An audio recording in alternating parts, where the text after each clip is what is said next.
Our guest today is Dr. David Hinds of Guyana. And it's been a long time, Dr. Hinds. How are you doing? I'm doing fine, Vaughn. I know it's been a while. Yes. Well, a lot has been happening, man. I mean, Guyana, Venezuela, and the oil and the gas, and then internally, give us a sense of your synopsis of the country now, Guyana. Well, the country is at a critical stage. As you pointed out, Guyana is the newest petrol state. And we know that petrol states bring change. And so, with the newfound wealth in Guyana, it Uh-huh. is the fastest growing economy in the world. And that should not be understated. And with that kind of wealth coming into the country, it means that the politics of the country and the question of the distribution of the wealth become very much part of the discourse and the practice of politics in the country. As you know, the country has had its ethnic problems, its racial problems in the past. The question at independence was who governs? And we know that the East Indian and African majority ethnic groups in the country really have had a struggle, including a civil war in the 1960s over the question of who governs. And now, with this newfound wealth, who controls that wealth? That is the new question now. And the old ethnic problems have raised their heads again. So we've seen over the last 5 years with an East Indian led government in office that there has been a resurgence of the political conflict. And the African based organizations and their political party have argued that the government has not been distributing the wealth equitably. And so, therefore, we have had, as I said, over the last 5 years, a kind of conflictual politics that has been playing itself out on the streets in Guyana over the last week or so. Right. And it's a tragedy in a sense.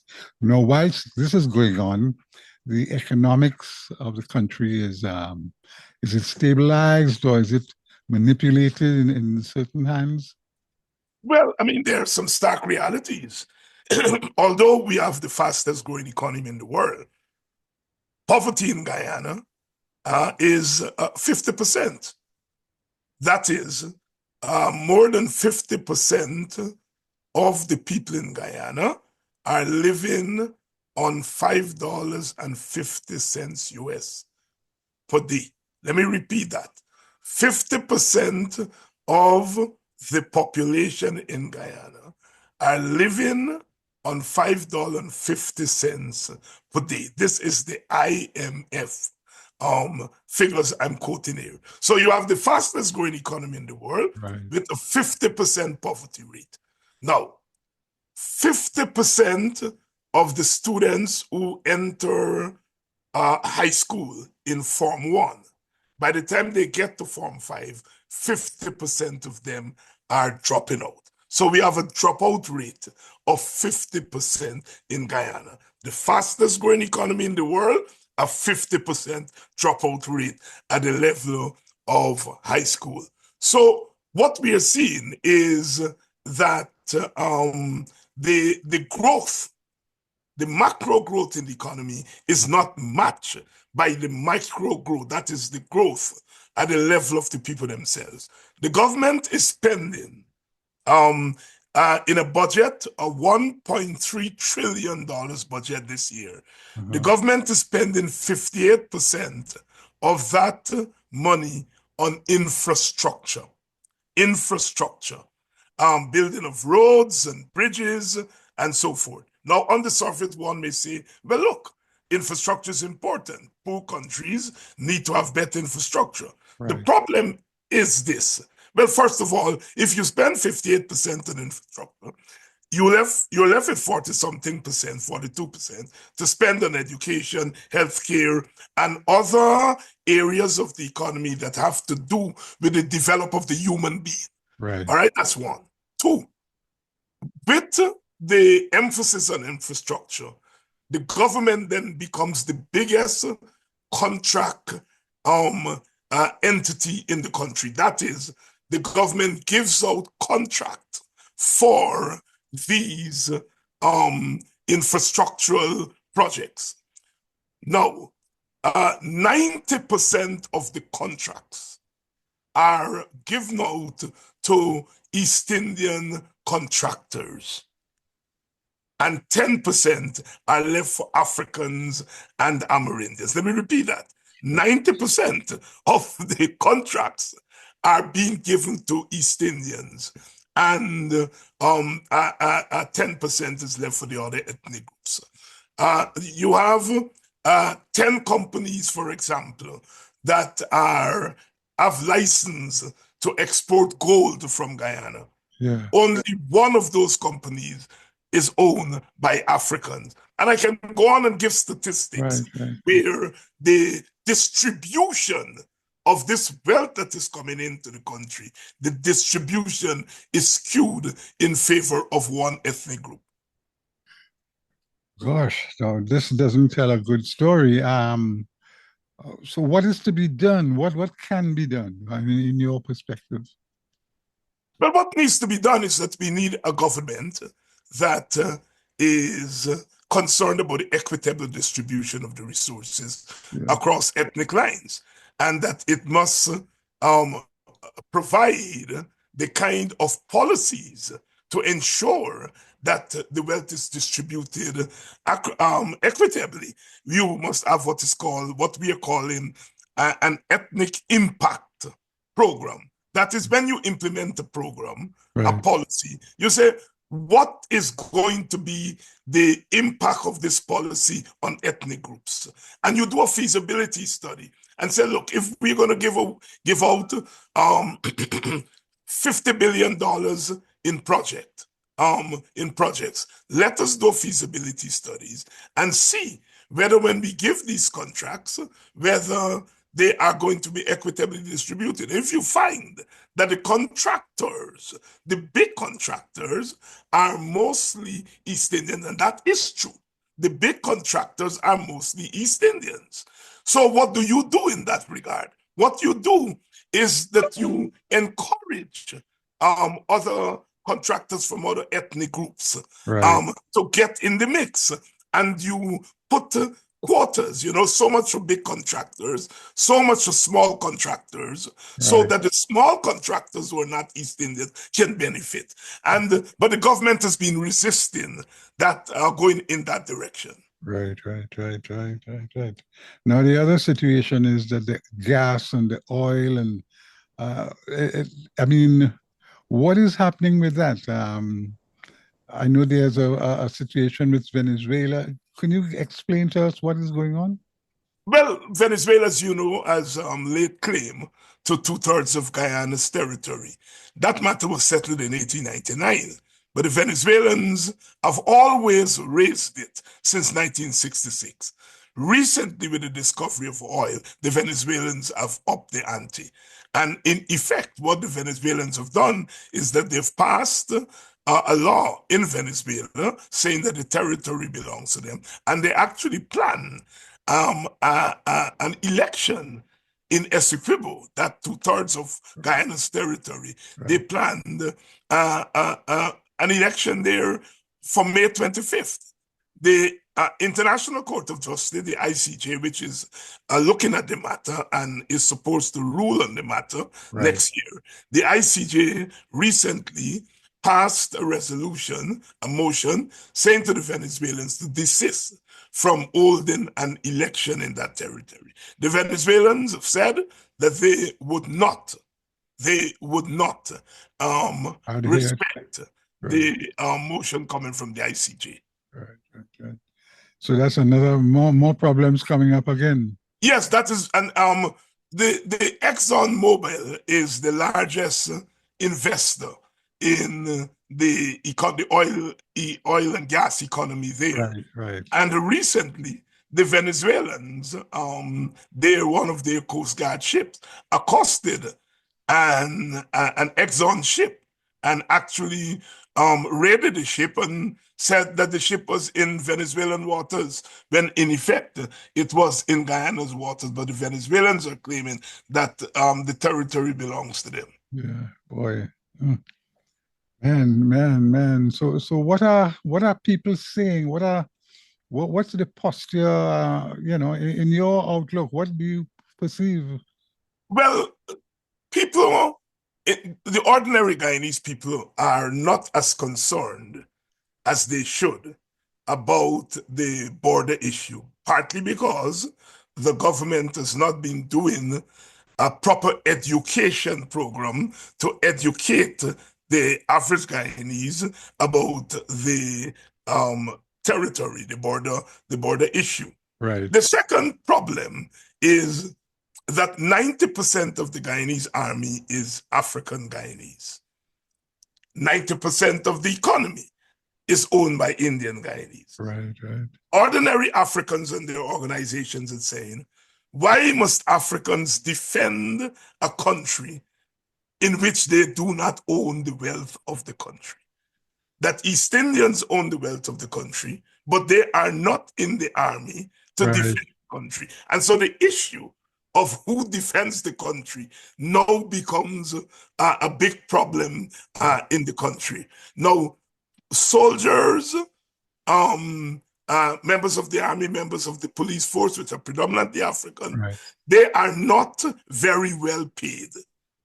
Like in most countries, they're yeah, paid like public servant workers, and the public service in the country are not being paid very well. The teachers in Guyana, for example, this year they went on a 72-day strike, calling for a 39% raise in their salaries.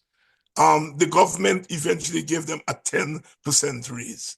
Now, this is after the court intervened, because when the teachers went on strike, the government said it will no longer be taken out from their salaries dues for the union, mhm, and it will dock the teachers for the days that they were not in the classroom.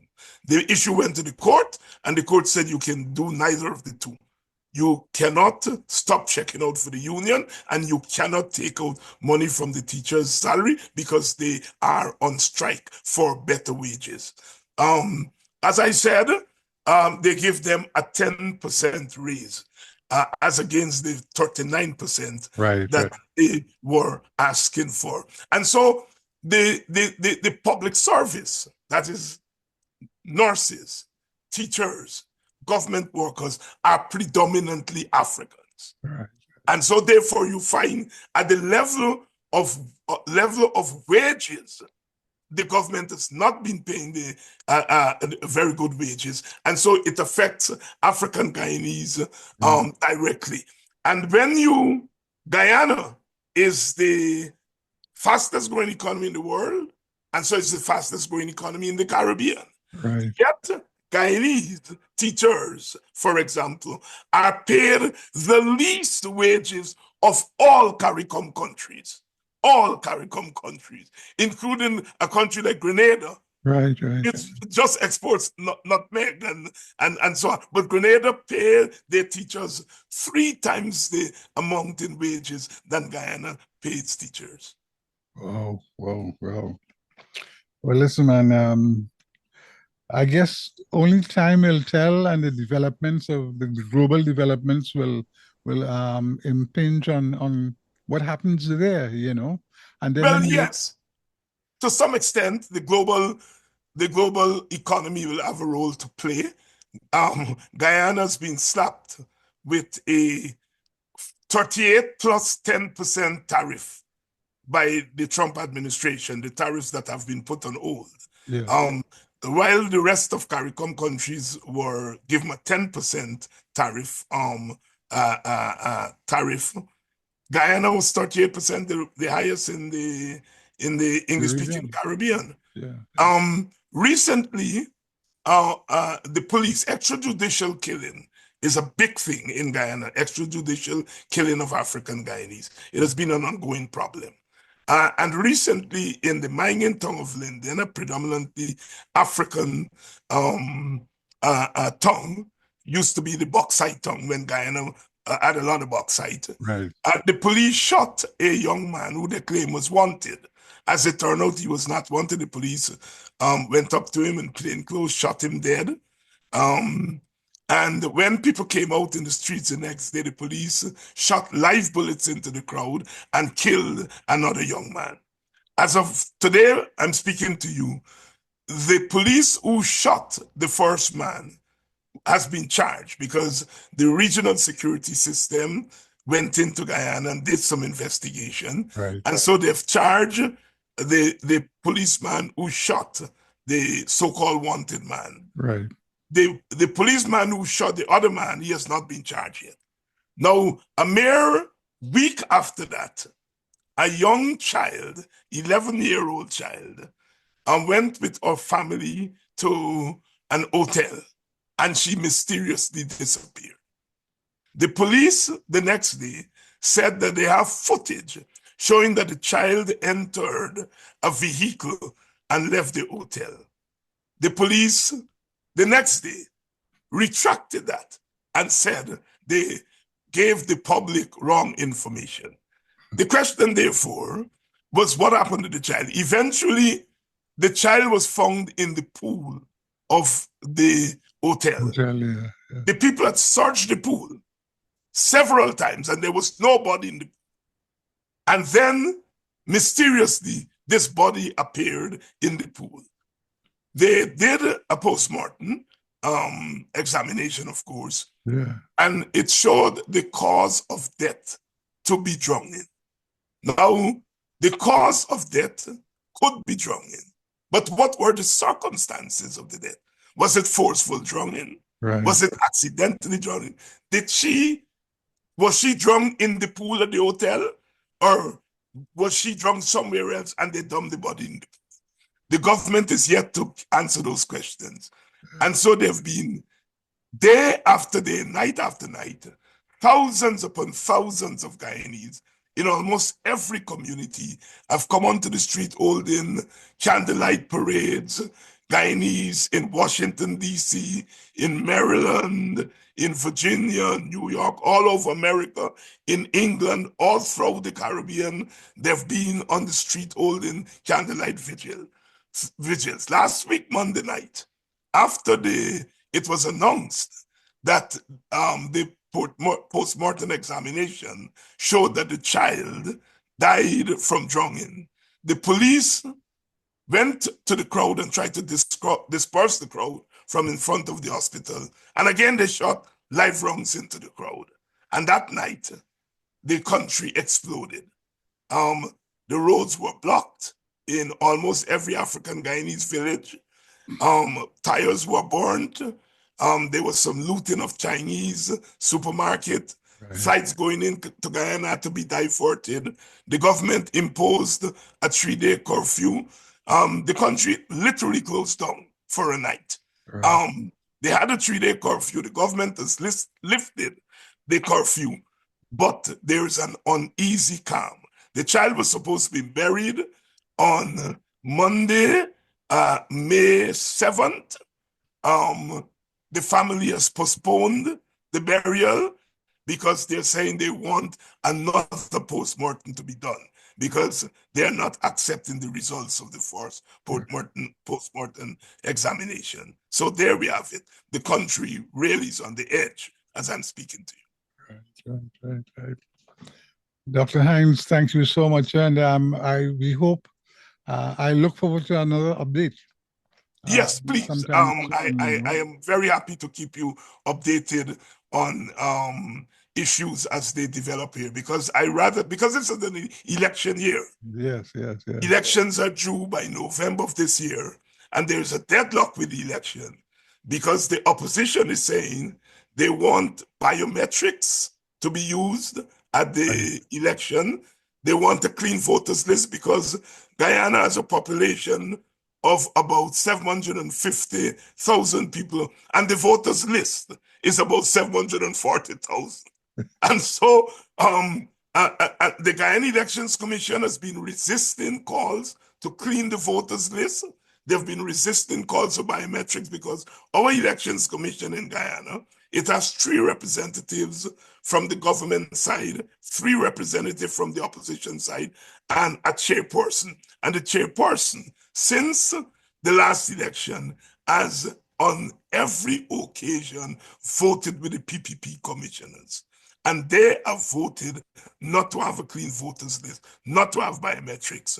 And so the opposition is not even clear whether they are going to contest the elections under those conditions. So there's a lot to report on in the coming months. All right.